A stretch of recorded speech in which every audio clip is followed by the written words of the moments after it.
कहते हैं कि मर जाएगी दुनिया तो तब इंसाफ करोगे, लेकिन हमारी पाकिस्तान की आला अदलिया ने ये कहावत गलत साबित कर दी है कि उन्होंने नस्ला टावर के मुतासरीन को उनकी जिंदगी में ये फैसला दे दिया कि आपके घरों को गलत गिराया गया है। अब इसका मुआवजा कौन देगा?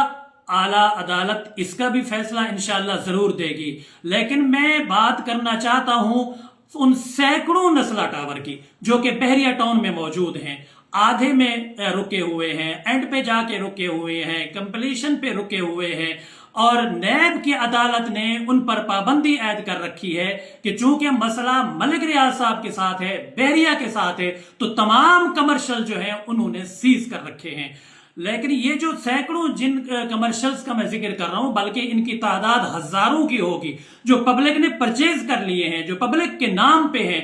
कुछ अनकम्प्लीट हैं, कुछ वैसे खाली प्लाट हैं, कुछ जो बुकिंग हुई है सैकड़ों पे, और वहां पे लाखों लोगों की इन्वेस्टमेंट लगी हुई है। वो गरीब दर बदर हैं, बिल्डर दर बदर हैं, और कुछ बिल्डरों को मौका मिल गया है जी नैब की तरफ से पाबंदी है, हम क्या करें। तो ये जो लाखों लोगों की इन्वेस्टमेंट, गरीबों के ख्वाब इस वक्त बिखर चुके हैं या इन्वेस्टमेंट तबाह हो चुकी है।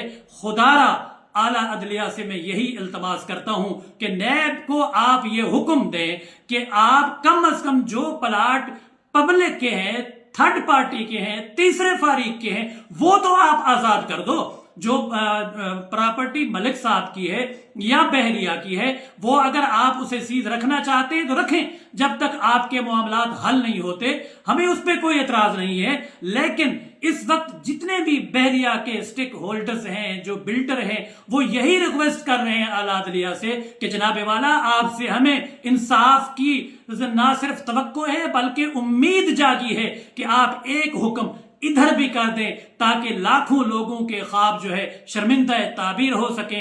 अल्लाह ताला आपको सलामत रखे। अस्सलाम वालेकुम रहमतुल्लाहि व बरकातहू।